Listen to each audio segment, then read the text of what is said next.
Greetings, my name is Jay, and I'm here with my friend Ian, Hey everybody. and we are the Gamers Gaiden. This episode we're going to be talking about games we were disappointed in 2018, Yeah, because and last week we talked about all the stuff that we were super happy with last year, yeah, so and we let's get some of those completely disappointments out of missed the way. the disappointments. Well, we saved it for this episode. We did 100%. And music that we really like in video games. So stay tuned. Okay, and to start things off, what games have you been playing this week?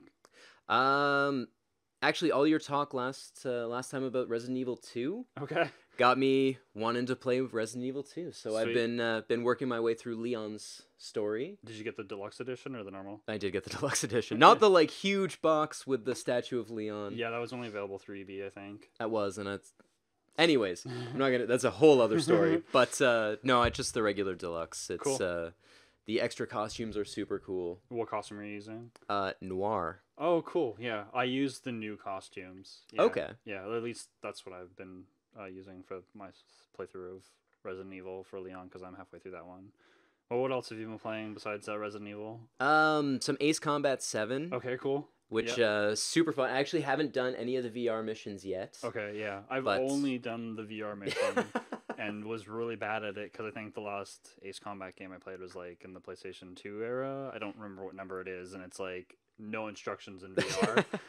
I know, I understand. My friend told me, who has played through the whole game, that they sort of give you hints on the first level or two on how to do shit, and then it's no hand holding. Yes. But Figure it out. yeah. So how you been enjoying Ace Combat? I've really been enjoying it. It's a Cool. lot of fun. Yeah. It's the story's weird, but it really has this whole Top Gun vibe to it. Like even the briefing music, it just has that Yeah. feel to it. Cool. And yeah, no, I thoroughly enjoy it. The aircraft carrier takeoff and landing, just Yeah. fantastic. Yeah. You're not gonna get better than that. But I've also been playing a little bit of League here and there, just trying to adjust to the changes in 9.3. How you liking the ADC changes? I mean, they're definitely positive. You're playing more ADCs now. That's a good note.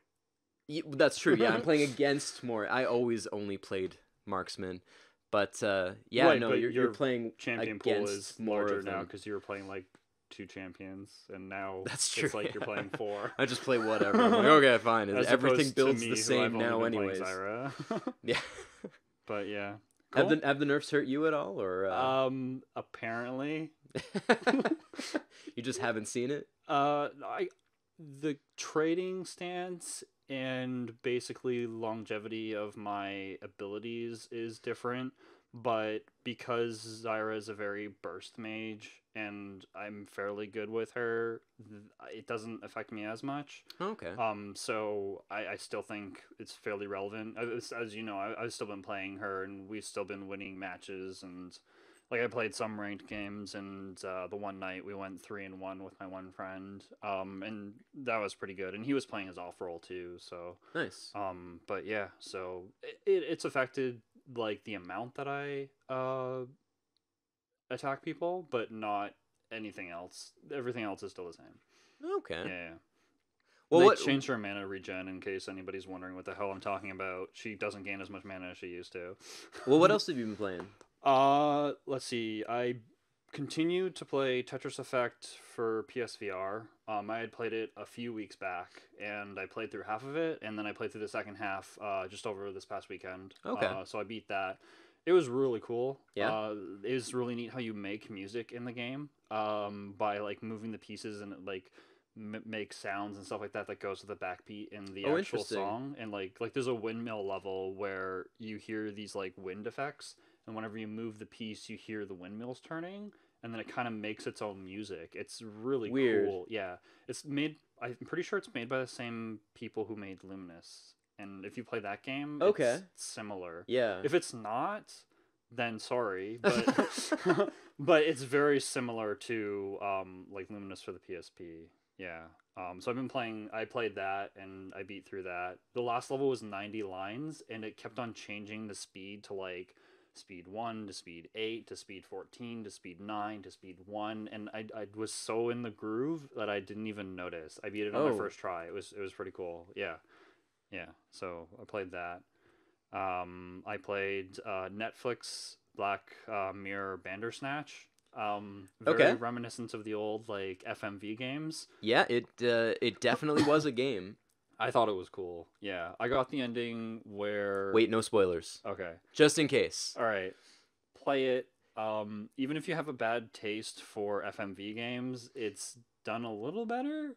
It like I don't know. It's worth it. The like story I was hadn't cool. watched any Black Mirror stuff. You don't have to have watched any Not of it. I think I've seen at like all. 3 episodes, and I have seen no 0. context to it. One. I've seen 1. Oh, okay.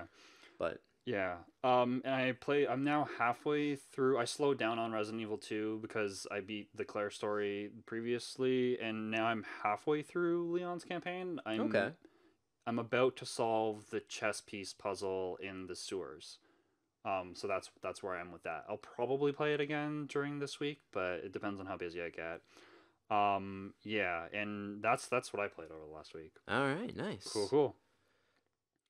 All right, and segment number 1. What games did you hate this past year in 2018, Ian? Okay, I am gonna say it's not that I hated them. No, you hated them. I did not hate them. They just it just disappointed me. I'll start with Assassin's Creed Odyssey. I will say like it is fantastic. Like it's well done. It is very well done. But it looked really cool. Like, yeah. Like let's put this on the table. I haven't played an Assassin's Creed game, but which is fair. Have you ever played a Prince of Persia? Yeah, I played the Prince. Then of you basically Persia. played an Assassin's Creed game. Yeah, I played like 4 versions of them. But I have the first one, but it's just not opened yet. That's fair. For the 360. For me, I feel like the pinnacle of the series was Black Flag. Okay. Which was pirates, and I mean I'm a little bit biased because I do love pirates. Yeah, and you last week we looked at what games you're looking forward to, and you said that's it was like true. I was really looking forward to to the ship game. Yeah, Ubisoft Pirates. Yeah, I can't even remember what it's called now, but no, it just like playing through this. The story was interesting. It was engaging, and then I hit that point where I'm like, I can't assassinate somebody. Right. Because they're a higher level than me. I heard the most recent couple of Assassin's Creed games have been less like the first installments of the game series, and the flow of the way that the game is basically changed. It's kind of like how Ocarina of Time changed Zelda. It wasn't really about the exploration. It was more about the hand-holding through the story. Yeah, and this is like...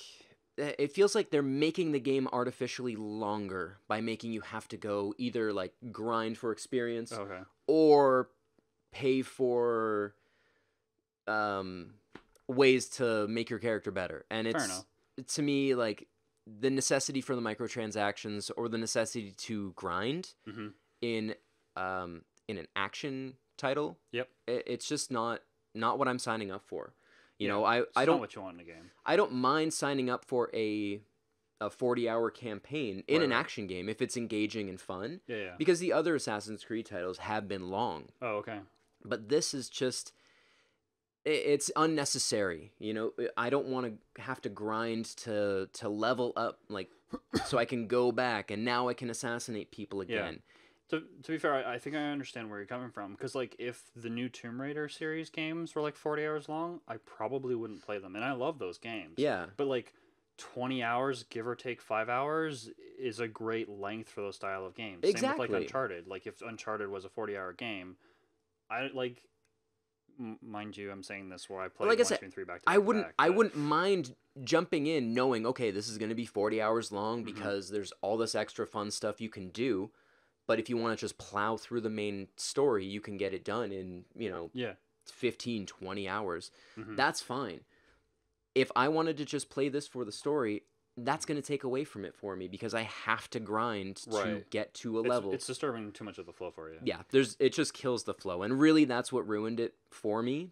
It just kind of soured the experience. I was having fun right up until the point where I'm like, hey, I just assassinated this dude and he's still alive. That's not right. Sounds weird. Yeah, you can't do a lot of the stuff that you did in the previous one. So that, I don't know, it just, like I said, I don't hate it. Yeah. It just kind of, it was a disappointment. I would have liked there to be a better flow to the game. Fair enough. What disappointed you? So I bought this knowing it was gonna disappoint me, kind Okay, of, fair enough. but I also bought it for the collector's value, air quotes on that one.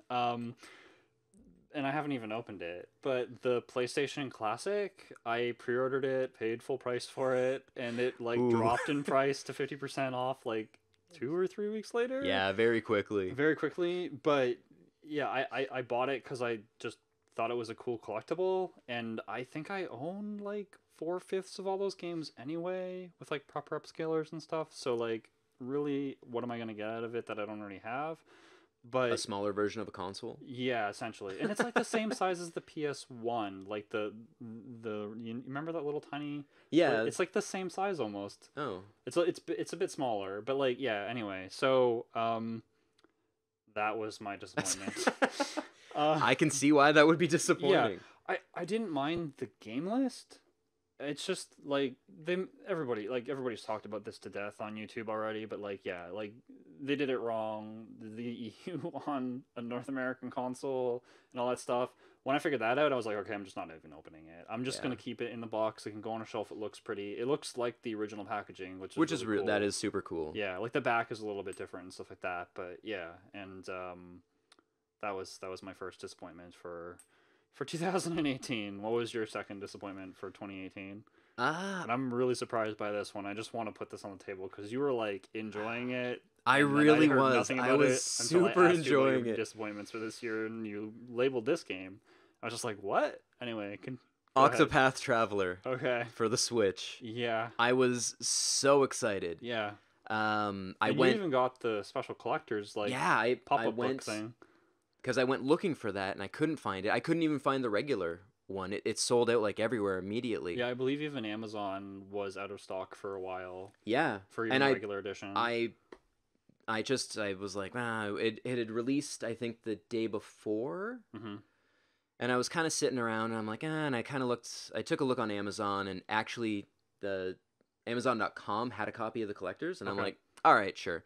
So I paid the like $120 because I'd played. I think demo. I'd played through the demo 2 or 3 times Oh, okay. with different people, and I was like, this is great. I even went back. Yeah, I'd played it with 2 different people, and then I went back and played it with the original one because you could transfer your save onto the original when it came, or the full version when it came out. Right. So I'm like, I want to be playing with this one, so I'm gonna play through that again, so I have that main character. Mm-hmm. But the fact that none of the stories intersect, there's no cross dialogue between characters. There's no there's zero interaction. You have a party. Did you beat the game or did you stop playing it? I lost interest. Okay, because in Saga Frontier, which is also by Square, and the Saga, Reminiscing Saga series, the ones that have multiple characters, you like complete different segregated storylines, and then they kind of come together at the last chapter. Maybe that's what it was doing. I haven't read about this game. 'Cause Maybe they come together in the last chapter. Yeah. But I do know that you can play through one person's entire story Mm-hmm. and still have the other 7 to complete. Oh, okay. So even though you finish, the thief's storyline, Right. you still have 7 other storylines to complete. Okay. So it bummed me out. I wanted interaction between the characters. I wanted a reason to keep going, Mm-hmm. other than, oh, I want to see what happens to this person. Right. There's just no. I don't know, for me, there was no feeling. Okay. Like I love when different stories come together, and then eventually you have your overarching story. And yeah, everyone else has a subplot. Mm-hmm. And maybe some individual quests that they can go on and do themselves. Fair enough. But the fact that there was no overarching story. Yeah. And I played a good 30 hours, 40 hours. Okay. I collected everybody. I started doing their own quests. And as I'm doing them, I'm like, why aren't you talking to each other? Why are you acting like you're not with other people? Right. You're still acting like you're alone. Mm-hmm. And yeah, that's really what kind of killed it for me. Oh, okay. I lost all interest when I didn't have that draw. Fair enough. So, anyways, that's enough of me shitting on what's mechanically an outstanding game. It's beautiful. Yeah, it The looks great too. individual stories are really cool, but I wanted a major story arc, and I didn't get it. So, Cool. JC, Dynasty Warriors 9. I knew it was going to be an RPG element style Dynasty Warriors, but not as much as it actually. I wasn't expecting as much as it actually was. I really liked the Koei games, both the Dynasty Warriors, and I originated from playing like the Romance of the Kingdom sagas games. Like I knew it wasn't going to be Romance of the Kingdoms, but like this kind of was like Romance of the Kingdoms 7, if that means anything to anybody. it means nothing to me. You play as a general, and then you keep on going through the storyline as that general, and you can switch. Anyway, I it's not what I wanted. I'm sure it's a great game, but it's just not what I wanted. See, it's not just me that's picky. Yeah, I like the graphics. The story seemed really cool because you play like different segregated stories for each of the generals and stuff like that. I just thought it would be more intertwined with like the I don't know, element of Three Kingdoms saga linearly, with instead of breaking it all up into chapters. I didn't really like it. I don't know why. And I might play this game 2 years from now and go, oh no, I get it now. But just right now, it's not what I wanted. Yeah. And it might have been because I just finished playing my friend and I played Samurai Warriors 4 over the last like year and a half on and off whenever he comes visits, and we were really into that. And then all of a sudden this came out, and we're like, yeah, and this didn't have multiplayer. And that might have killed it for me a little bit too. I think if it had multiplayer, I would have enjoyed it a lot more. And I don't know if they're planning on adding it. I haven't bothered keeping up with it, but yeah, Dynasty Warriors 9. I didn't really like it, so that's my last game that was really disappointing. I would say that disappointed me more than PlayStation Classic, actually. Wow. Yeah, because I was expecting multiplayer. Well, if you're a big fan of the series, I mean, we all kind of knew that the PlayStation Classic was going to be... Yeah. I think that's kind of, I braced myself for it sucking. Yeah. I didn't brace myself for Dynasty Warriors 9 not fully delivering, in my opinion. Yeah. I'm very interested to see where they take the next Dynasty game, so we'll see. I'll definitely pick up the next one. It's not preventing me from disliking the company or anything. It's just like me in Assassin's Creed. I'm not going to not buy the next one, and I am genuinely curious to see what they do with their next outing, but yeah, maybe it's just an off title, right? Yeah, for sure. But anyway, those are the games that we found disappointing in 2018. What did you find disappointing? Let us know in the comments down below. Okay, in our next segment, favorite music and video games. So we're going to start with some honorable mentions before we go into our lists. How about you start, Ian? Well, I know we both have like a little bit of a preface to our list because we both made our picks because of certain reasons, right? Like, you know, yes, there are things that we really enjoyed, but I know personally I tried to pick things that were specifically just video game music. Like they weren't like a soundtrack. Am I describing that right? I'm really not. They weren't available like outside of that game. Like, you know, you could buy the soundtrack for that game and have them there, but it's not like it's just loaded with different music by different artists. Because really, like for me, Hotline Miami 1 and 2, amazing soundtrack, amazing retro wave artists. It really got me into the genre, and the gameplay was fantastic and made that much better by the music.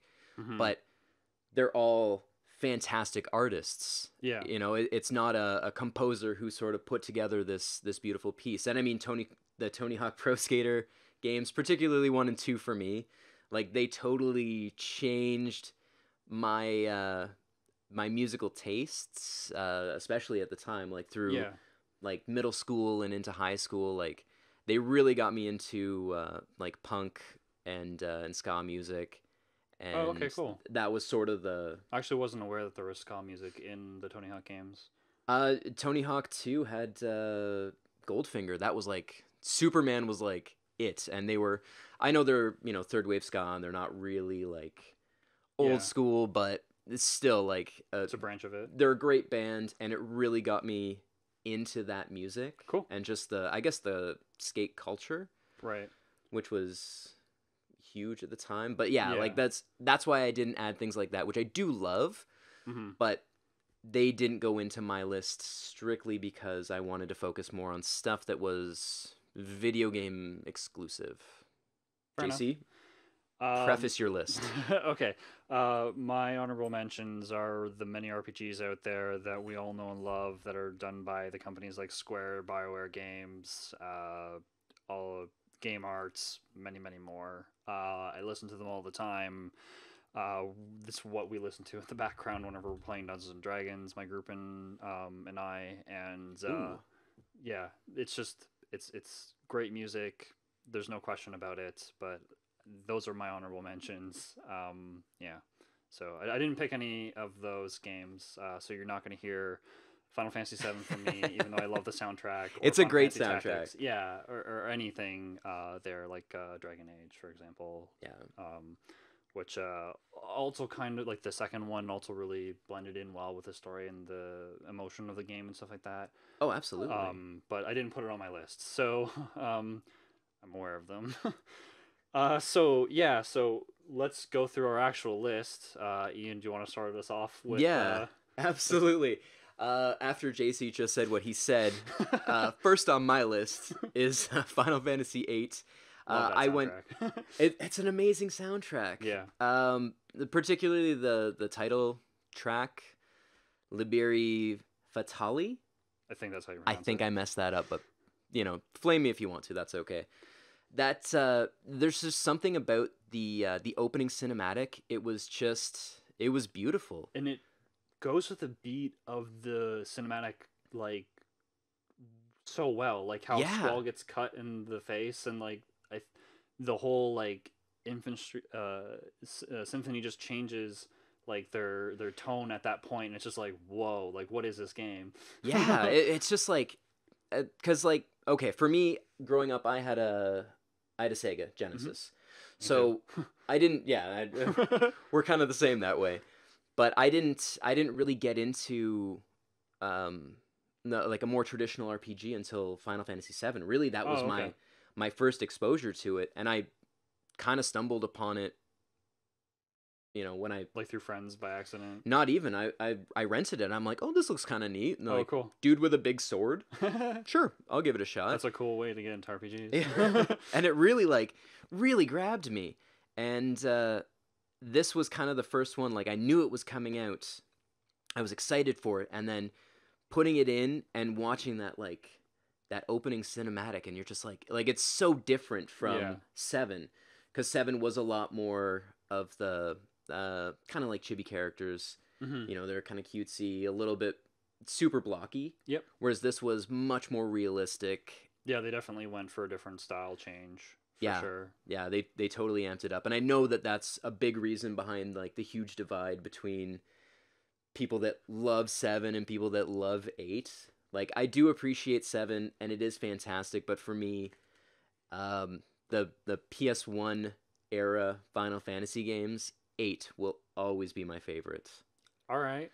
So, again, Cool. flame me if you want to, but No, That- I think that's just me. There are a lot of good points to 8. It has a great triple storyline. triad. Triple Triad is really fun. It blossomed into its own thing. Nothing Yeah. really, except for the snowboard mini game in Japan, blossomed into its I own mean, thing. again, the snowboard minigame Yeah. was great. But anyway, yeah. So title track of Final Fantasy VIII. That's pretty cool. That's me. Yeah. JC, what's your number one? My number one is Sonic CD. These aren't in a particular order, but Sonic they are. CD, the US, No. the US version for the Sega CD, obviously. Stardust Speedway, the present version. There's 3 versions of present, past, and future of each of the songs. Okay. And I like them all, but like I really like this version of the song. It's the level where you race Metal Sonic, or like right before you get to him. I really like that level. The music in that game like really inspired me because I actually played Sonic CD way before, like when it came out because a neighbor had a Sega CD. I think I mentioned in the first episode. Yeah. And I was like, whoa, like this is astounding. Like it sounds like CDs because like we had a CD player and it was like really clear audio and it was a lot better than what I had on my Nintendo or my Game Gear, and I was just astounded by it. And so that's one of my all time favorite songs, and I put this on the list because people don't really like Sega CD, and I totally get it. But Wait, people don't like Sega CD? no, there's too many FMV games. Well, there is a lot of Yeah, FMV games. yeah, and But it there was was a lot of poorly like marketed. But there was a lot of fantastic titles on there. I mean, Yeah. as someone who owned a Sega CD as a kid, there was some fantastic games. Yeah, I agree. Outside of the FMV games. Like like I said, I get it. A lot of the games are just re-releases with bad load times with the CD quality soundtrack.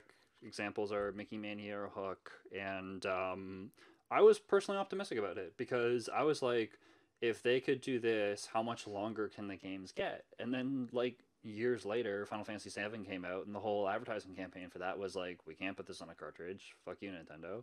Yeah. And like I remember I have the Nintendo Power Magazine article where they were the prototype for Final Fantasy VI on the Ultra 64. That's what it was called before it was Nintendo 64. Yeah. And there's screenshots of it, and then they were developing it for the Nintendo 64, but I don't know if they knew whether or not the double disc drive was coming out or not. But I digress.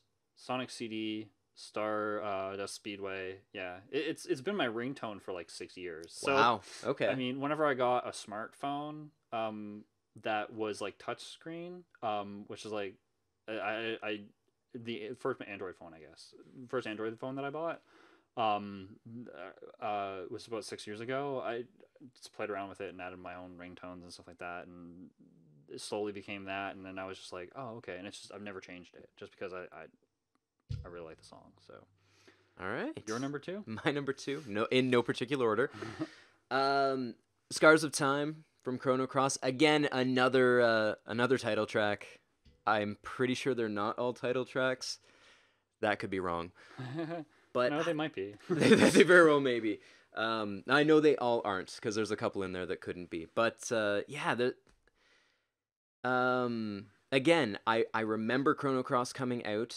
I didn't have a SNES as a kid, so I had played Chrono Trigger emulated. Okay. Many years later, because I was broke in like grade 9 or 10. Right. And yeah, I remember this coming out. I remember being super excited, and just the vibe of the music. You know, everything is very. To me, it has almost like a tropical feel. Okay. Not tropical, but you know, you're in that tropical setting. You have the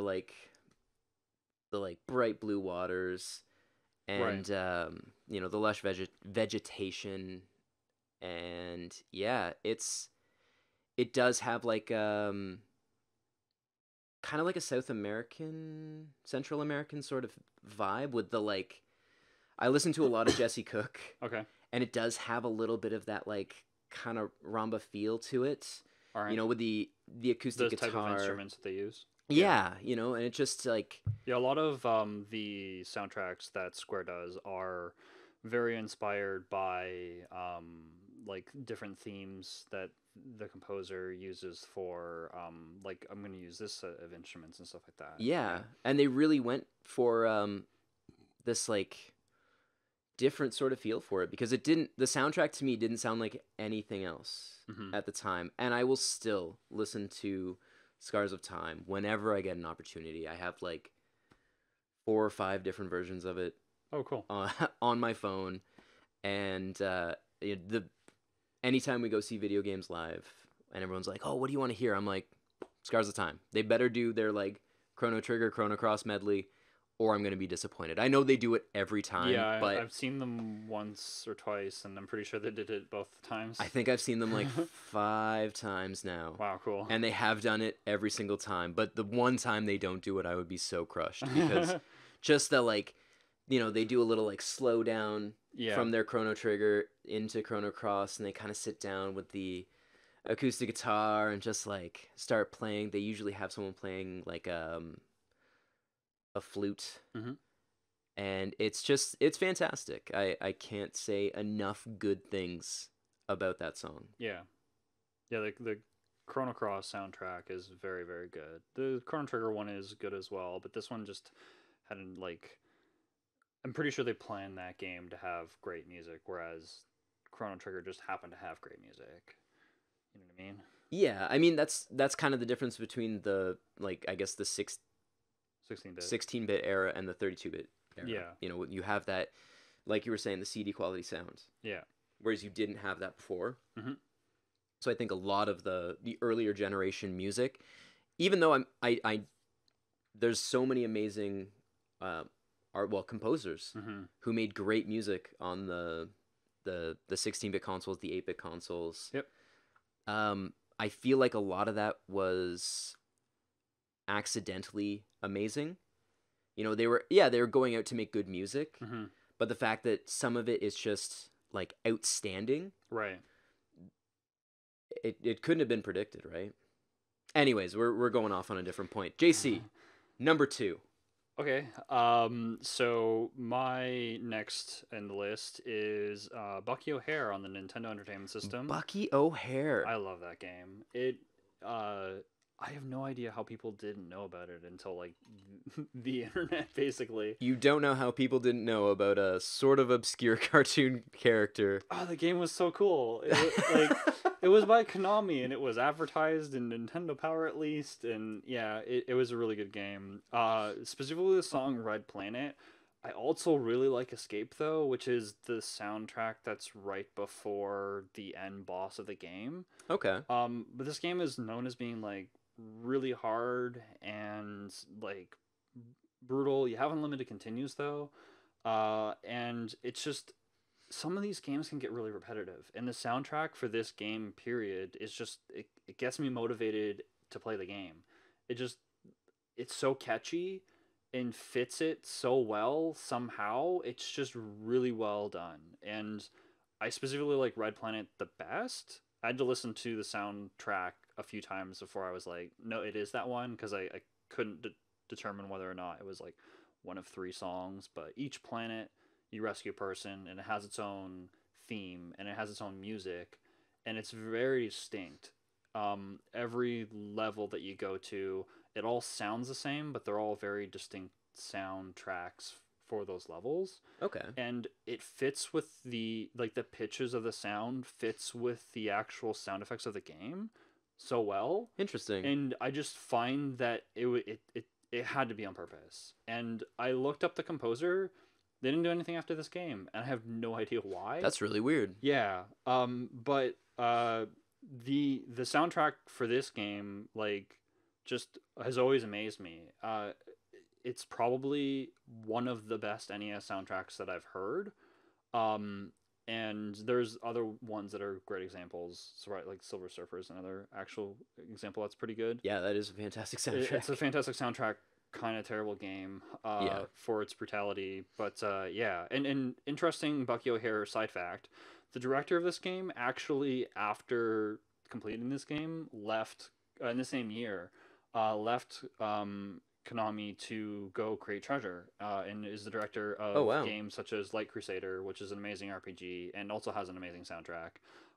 And Guardian Heroes, he's the director of that game for the Sega Saturn, and that game also has really cool music too. But an amazing game designs. So if you like any of those 2 games, which you might have played, or maybe everybody's heard of Bucky O'Hare by now because it's 2018 and everybody seems to have heard of everything now. But anyway, if you haven't played any of those 3 games, I would recommend going to play some of them because they're all by the same person. If you like one of them, you'll probably like the other, and they're all great action games. Yeah, hard, but really good. Like Crusader's not hard. Bucky O'Hare's hard. Like Crusader is just cool game design. It's cool. Yeah. Back to you. Back to me. This is kind of like a 2-part answer. Fair enough.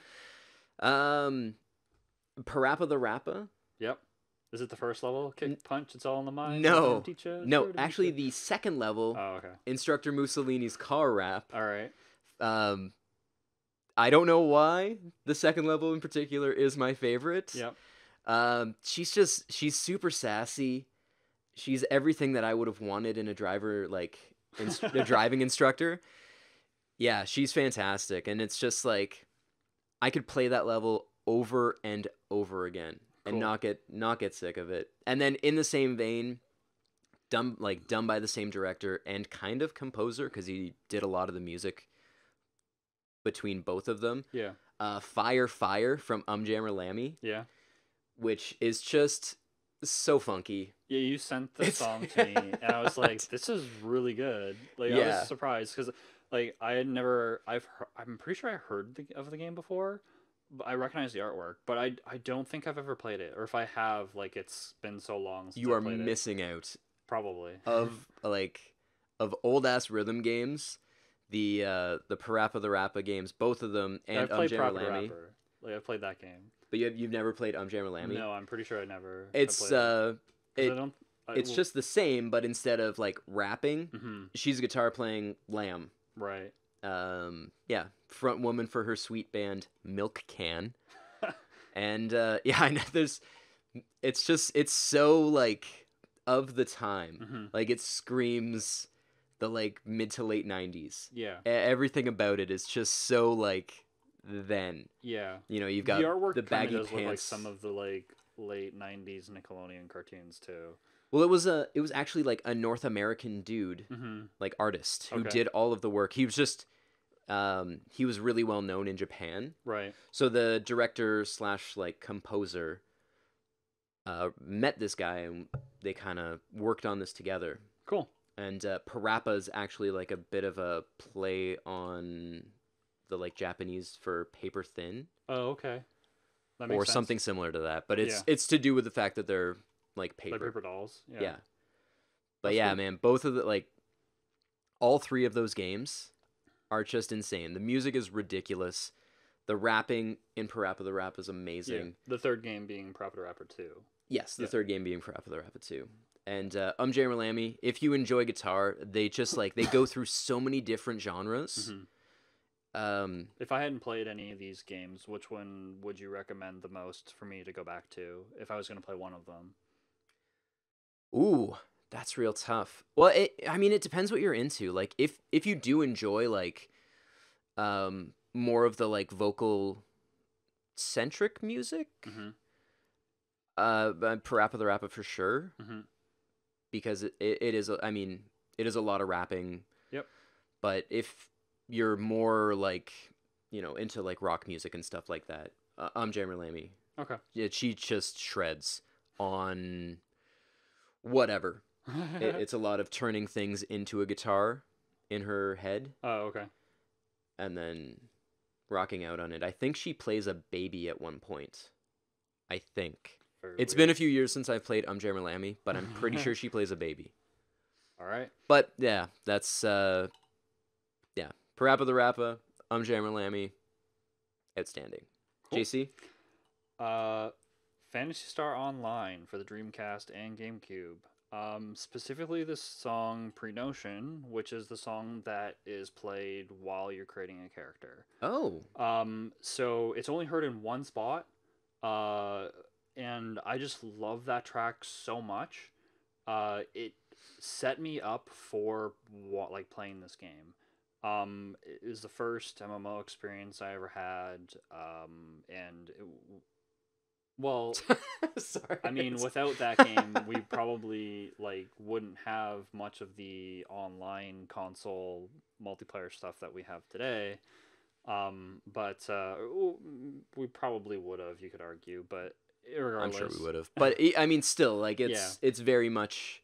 It really was kind of the first like major online experience you could have had through a console. through a console. Yeah. Yeah, and so I love the whole soundtrack, but that one song just really sets the mood, and I find it does that so effectively. Kind of like Baldur's Gate with this opening soundtrack where it plays while you're creating a character or on the title screen. Okay. Like it gets you pumped to want to create a character and you're gonna have an awesome adventure. Yeah. This one's just it's sci-fi synth style music where it just kind of plays in the background and it has a very nice melody to it, and the whole soundtrack just is very space themed for lack of a better term, but it kind of just tones you down to expect something different. Okay. And I just really have always liked that soundtrack, and that's the pre-notion, the character like creation screen is the song that I like the most. I'm trying to hear it in my head, but I can't. All I get stuck on is the space station music. Yeah, because it's That's played all all the time. All the time. Yeah, and the one thing that's neat about this soundtrack is it is repetitive, but it's kind of written in a way that like whenever it's on loop, it kind of sounds like one really long song. Yeah. So it kind of helps the fact that I know a lot of video game music is designed this way, but it does help the fact that it's listened to all the time. Mm-hmm. Like the mind level is another really good example of the good music in that soundtrack, and it's only 2 tracks, but like there's 3 levels, and it switches over and over and over again through the same entire thing, and depending on your difficulty level setting to your level,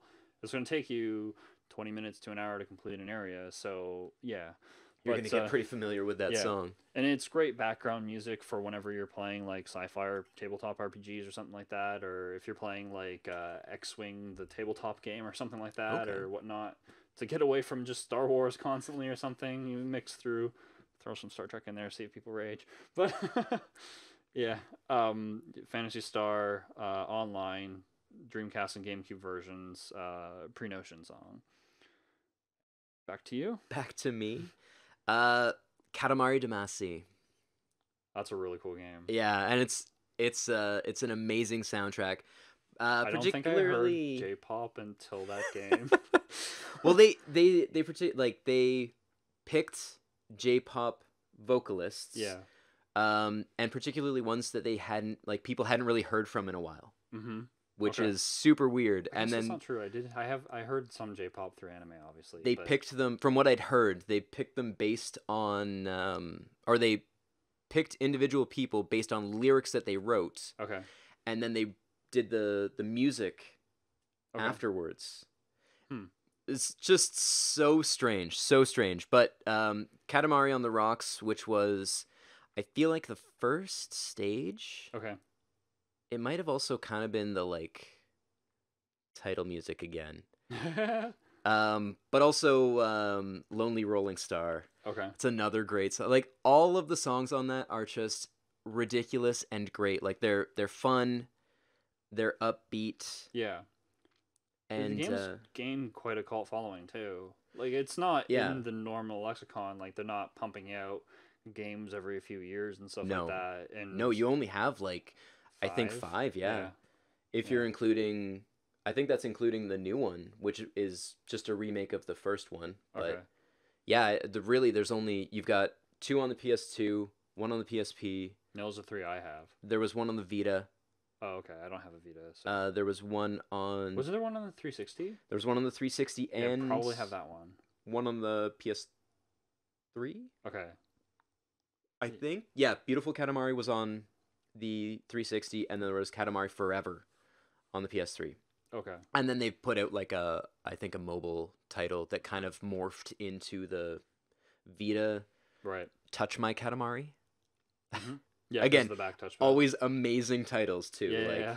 Just fantastic. But yeah, like the soundtrack has always been ridiculous, and just have like, I don't know, it's just got that vibe to it. And the music kind of suits it. It really does. Because you're playing something you've not done before, especially like as a player, like whenever that game first came out, and if you played that game, you were playing a game that literally was like nothing else. No, there was And nothing like it. and then there's music in there that's like no other game soundtrack that you've probably heard before.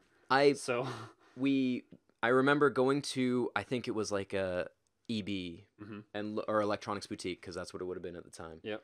Because it was like forever ago. Mhm. And we were looking at it, and I remember the cover, and I'm like, man, that's super weird looking. And I am like 90% sure it was like a budget title. It was like $30. Right. I'm very certain it wasn't more than $30, the original one, like when it released. Mhm. Because it was so obscure and strange. I don't think they could have released that at 50 or $60 I'm pretty at the sure time. the second one was $50. Yeah, the second one was like normal price, because by then they had People knowing an what it actual is. following. Because I heard about the game through word of mouth. My friend had played it, I think, by chance, and then he told me about it, That's lent me the game, and I was like, whoa, this is really cool. And then I Yeah. kind of went on a game run search to go find it. it was just so crazy. And I remember playing through it and then actually looking up and importing the soundtrack Oh, cool. like shortly after, because I'm just like, this is amazing. Why Yeah. wouldn't I not want to listen to this as much as I can? Yeah. You know, it's just so weird and wonderful. Mm-hmm.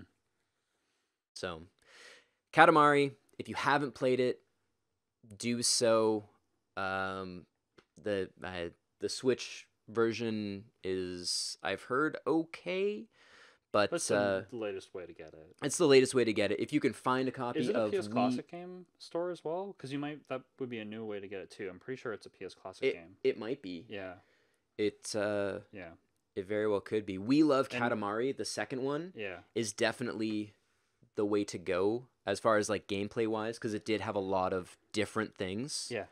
Whereas the original was kind of, I guess, a little bit bare bones in comparison. Mm-hmm. They really did change a lot of the elements in the second one. If you can play it, We Love Katamari's Yeah. for sure what I would recommend. If you were going to play one of For them, sure. Until they hopefully one day release a VR version. that would be nuts. With the little yeah. wands. That'd be really cool. I'm in. I'm Yeah, in.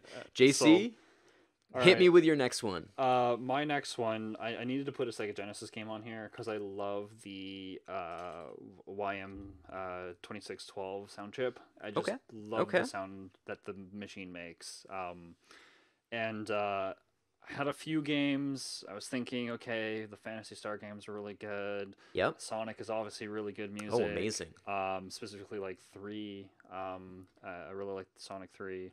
And Castlevania Bloodlines is another good example, or any treasure game. Yeah, The- actually, you brought Bloodlines to my attention when we were Yeah. kind of like going through different things for this episode, and I was like, Yeah, holy 'cause the shit, this is woman- really good. The woman who did the soundtrack for Bloodlines, if I recall correctly, is the same person who did Symphony of the Night and became one of Yes. the mainstays of the Castlevania Yeah. music artists, and that's her first game. It's a Castlevania game anyway. It was fantastic. Yeah, and the game I chose because I think it emphasizes like pushing the sound chip to the limit is Thunder Force 4: The Staff Roll.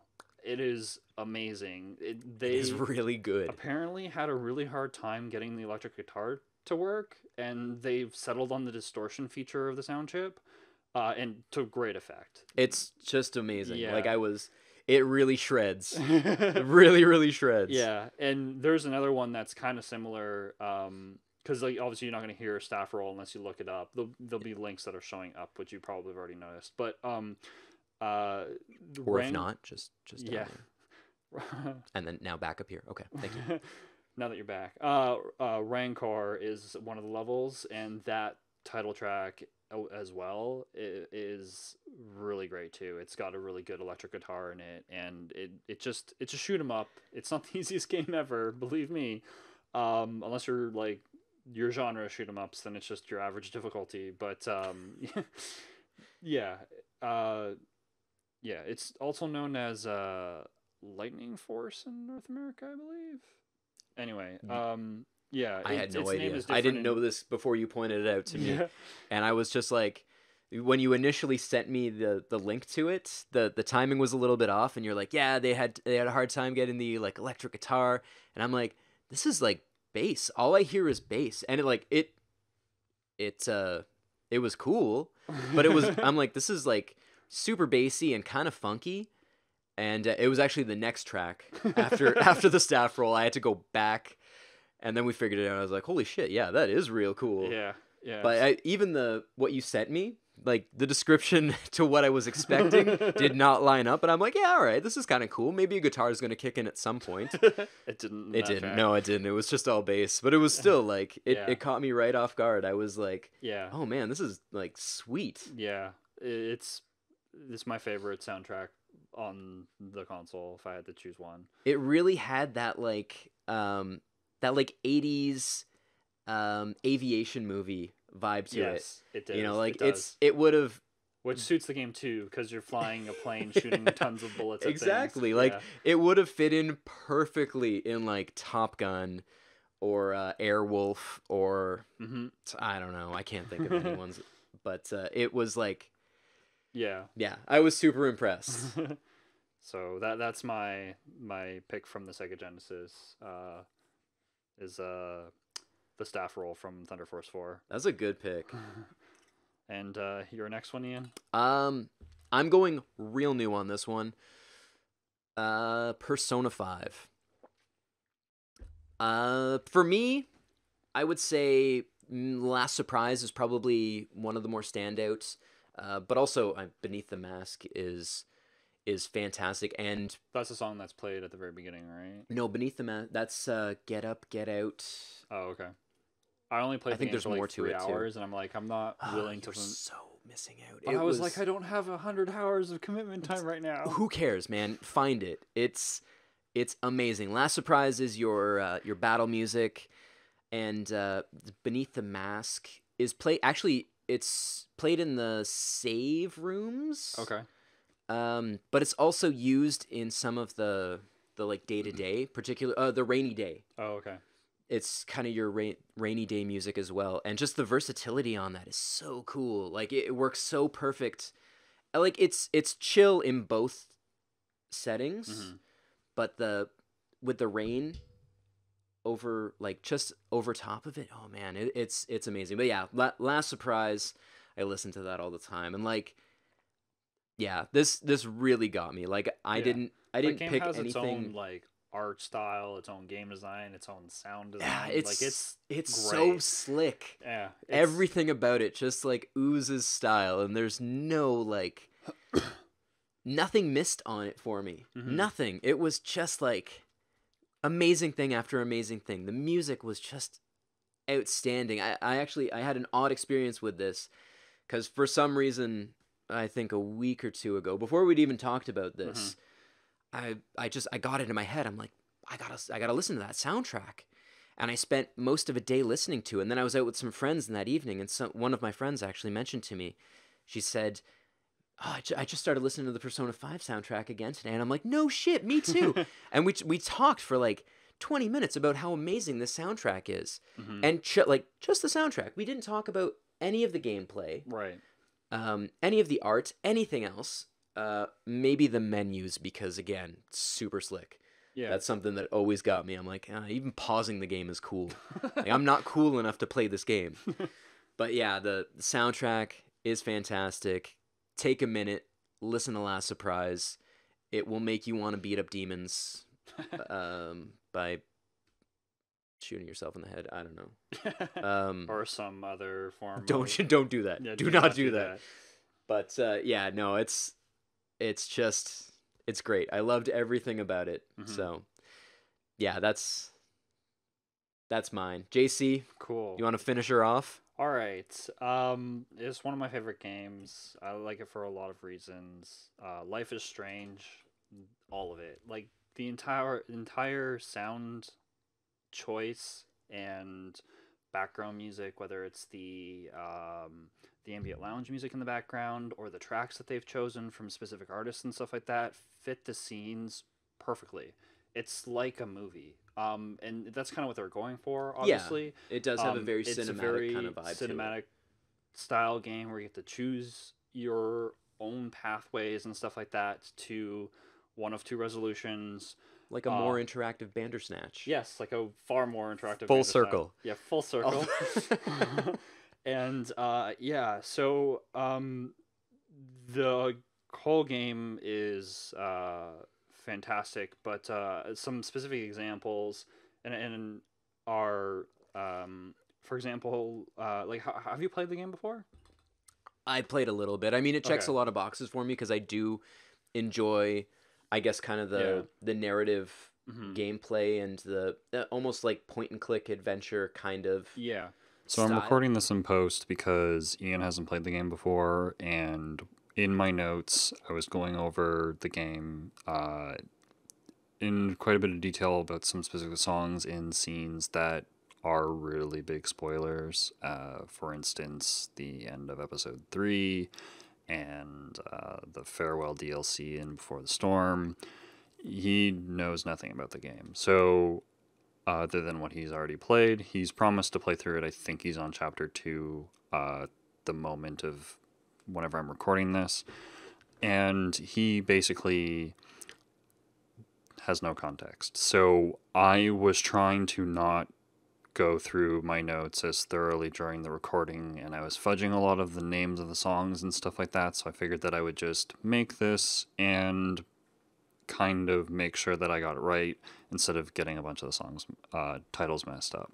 So this is one of my favorite games. I give it 99 out of 100. No game can be 100 in my opinion.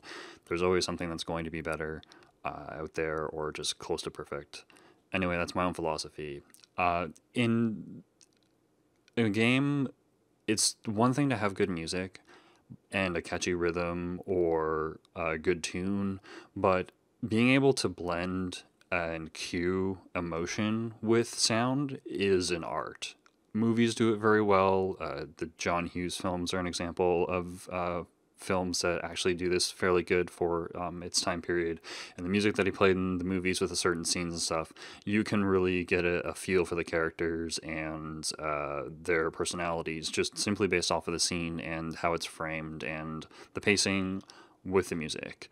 And the key identifier in all of those is the music. If you cut out the music and just don't listen to the music, then you're not getting that. And if you're playing this game or watching a live stream where they haven't actually played the copywritten music, because you can actually, in the options, turn off the copywritten music so that you're not demonetized and flagged, you won't get the same songs. And though it is still very good with a lot of the ambient music and some of the other music that is played during that game mode, it's not as effective.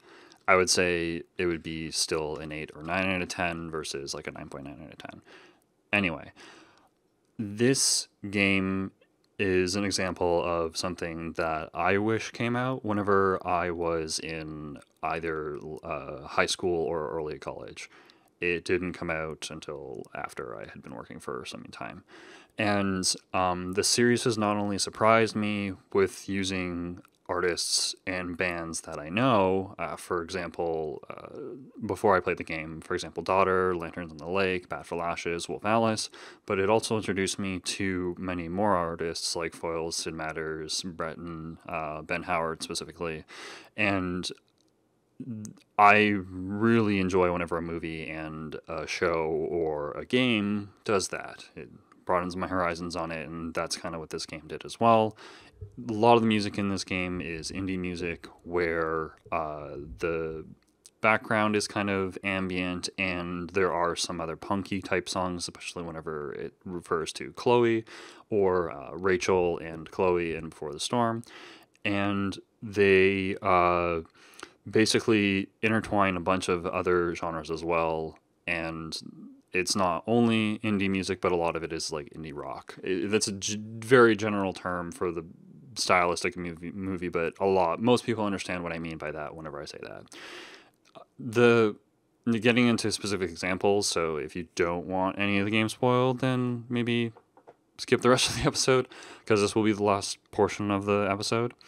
Uh, the first song that's played in the game that's not just background music is after you're in Mr. Jefferson's class and you walk out into the hallway and you can hear all the gossip, and then Max takes her headphones and then puts them in and the game just goes absolutely quiet.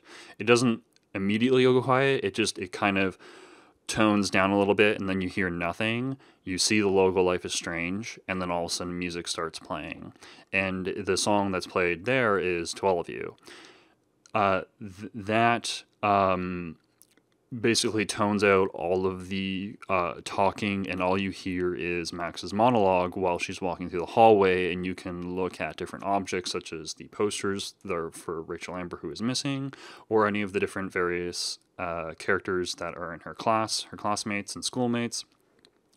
And that is very effective because the style of music fits the character, it fits the atmosphere, being the high school, and the lyrics kind of fit what's going on. There was a lot of gossip before it, and it's just, yeah. If you ever play through the game and just like listen to the lyrics, it tunes in fairly well.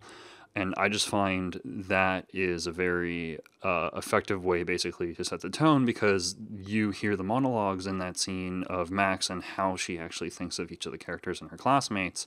And it's kind of while she's listening to music that she likes. So you get a sense of what the character is like. It's very good for the setting of the game. Another example is in a later episode where Max is on the bus and I believe she's going to town.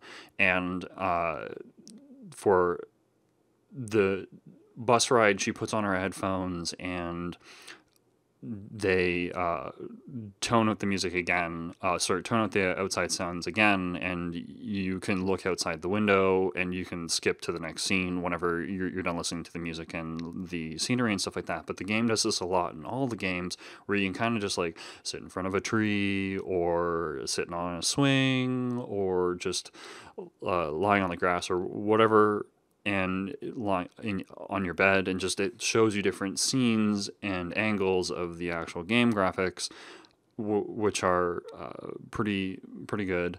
And then you can skip on to the next scene during all of those scenes, and it plays a certain song, kind of like in Before the Storm, whenever both Chloe and Rachel are on the train and they're both sharing the headphones and discovering music and sharing a new song that one of the characters doesn't know. And that kind of brings me back to, like, it's very real. It's things that people do and did whenever I was in high school. And it's like toning out everybody else on the bus and just waiting for your ride to be finished to get to your destination, and just kind of like being you in the moment and just like not worrying about anything else, or sharing music with your friend and getting them to discover new music and tastes and things like that. And I feel that it's interesting how it does that to the player and to the characters in various scenes. One of my favorite other parts in episode 1, going back to that episode, is whenever the music just plays in the background, and there's a song called Crosses, and that's the song that's on the bus. And I thought it was really cool because I was always that person. It's just, yeah. So, in the end of episode 1, I'm not going to say what happens in the end of the episodes, but in the end of episode 1, Obstacles plays, and it's really interesting because you've worked through rekindling the friendship of Chloe and Max, who haven't seen each other in 5 years. And a lot of people have experienced the loss of friendship or potential rekindling of friendship over years and stuff like that, and that's what the scene is all about. And that song fits so well for the scene, and it works because it's kind of just sets it's like I said before, it sets the tone, and it's something that you could believe that is something that the characters would listen to. I don't know how else to explain it. I have 2 other examples of songs from the game series that are very effective. You can choose Bay or Bay, and I'm really interested to figure out what Ian chooses, but I think he's going to choose Bay. But anyway, the song Mountains by Message to Bears plays at the end of episode 4, and that's whenever a pivotal scene happens, whenever it's kind of like the climax of like the entire reveal of what is really going on, and the emotion that's just you can't hear the characters, and they do this in some other scenes as well, but you just hear the song, and it's basically the characters and their emotions and reaction to what is going on, and you don't need to hear them. You know exactly what it is that they're doing and saying to as much as you need to, and the song just plays over, and the lyrics fit the scene. If you choose the at the very end of the game in episode 5 for Life is Strange, Spanish Sahara, which is whether you if you choose to not to save Arcadia Bay, that scene, although it's not necessarily the one that I agree with, is probably one of the most moving scenes in the original game episodes for Life is Strange. And it's just like you let Chloe die. As I said, there's going to be spoilers. I can't explain the emotion of this without spoiling it. The game understands when not to play music, and basically the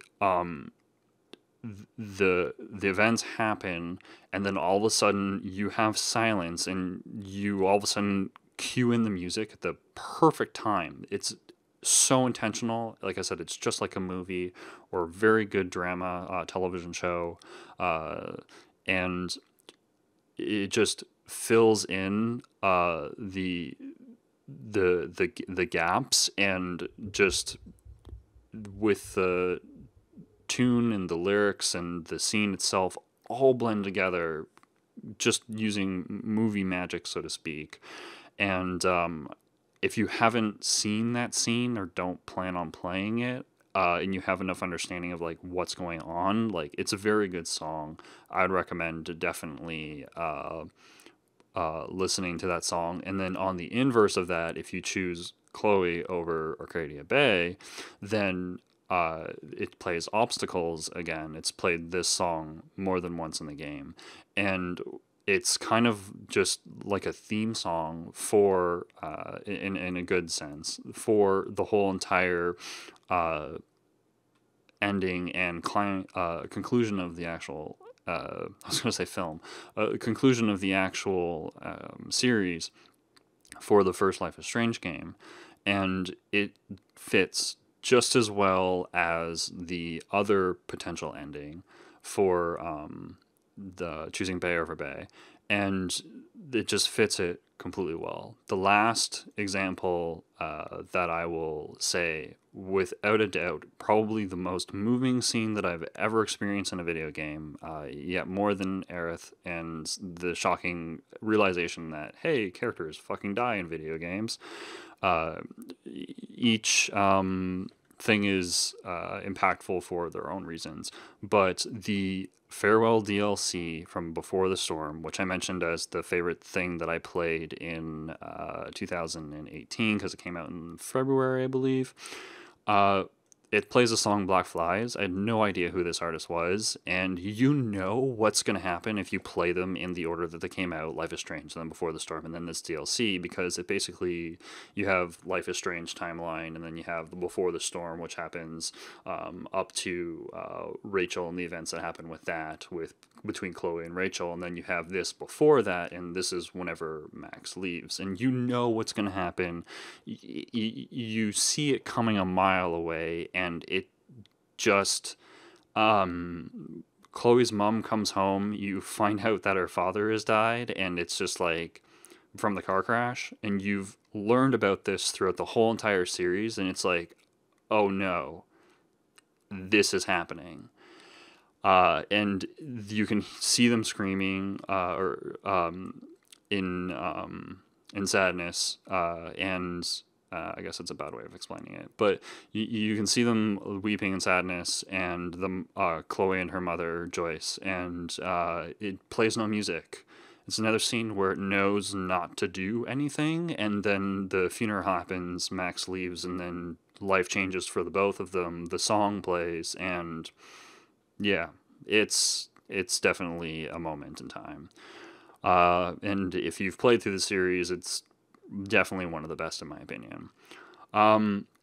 But whatever your canon is, Bay or Bay, it's definitely a great portrayal of characters, and the music essentially just puts all of the final stitches it all together in one finalized product, and I don't think that they could have chosen a better style of music and songs for the series. I just am so astounded by how well they did of a job for the game and its series and its characters.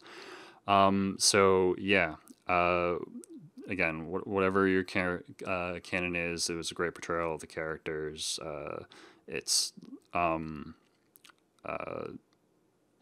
anyway, so that is why I think Life is Strange is a very strong case for best music in a video game. Yeah, so maybe you agree, maybe you disagree. I hope that you have a new realization of cool things in video games that are music in video games, and have discovered some cool new music and new genres, because I always think that discovering new things is cool in that sense. And yeah, I'm going to end the episode there. Thanks for joining. Be sure to help us out. Give us a like, subscribe, share with your friends who think would be interested in the series. We're going to be doing the podcast episodes every Monday, and we're going to try and do a news episode every so often, maybe once a week, for when news comes up and so on. Have a good day, and I'll see you in the next episode. You're gonna have to play this because I'm probably gonna bring this game up a lot in the series. All right, I'm gonna play it. All right. I think I have it on Steam. Okay. If you don't, you're borrowing my PlayStation. And I think I have it on that too. Cool.